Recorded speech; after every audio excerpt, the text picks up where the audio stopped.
They should be aware, because ultimately this is in your hands. What you eat and where you eat and all that is ultimately in the individual's hands. So you be aware of what's happening and be a little bit more discreet, and will be a little bit more careful in when you go out, whether it's a restaurant or a street food vendor or wherever it may be. Just ensure that you get good quality.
Food safety department, which comes under the health department, has been proactive since the last 4, 5, 6 months in trying to find out which are the food items that are, using these kind of items which can damage a person's health. And since food is directly connected to a person's health, or what we consume has a great impact on a person's health. So this is something that we are looking at it very seriously and doing it very systematically. We are taking samples, finding out exactly what is the chemicals that are being used. Is it authorized or not authorized, and is it carcinogenic or not? So we found out in things like cotton candy and gobi Manchurian, these coloring agents that was being used are not meant to be used, and these are banned substances.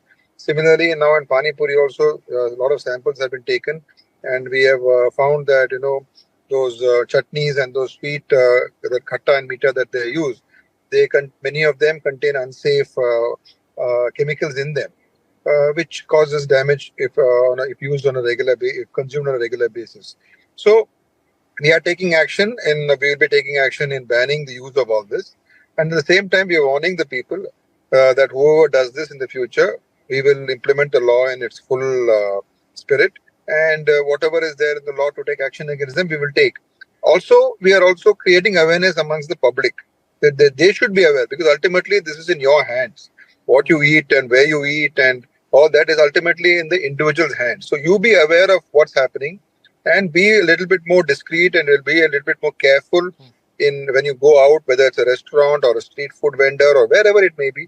Just ensure that you get good quality, and that should be something that I think every citizen should be aware of.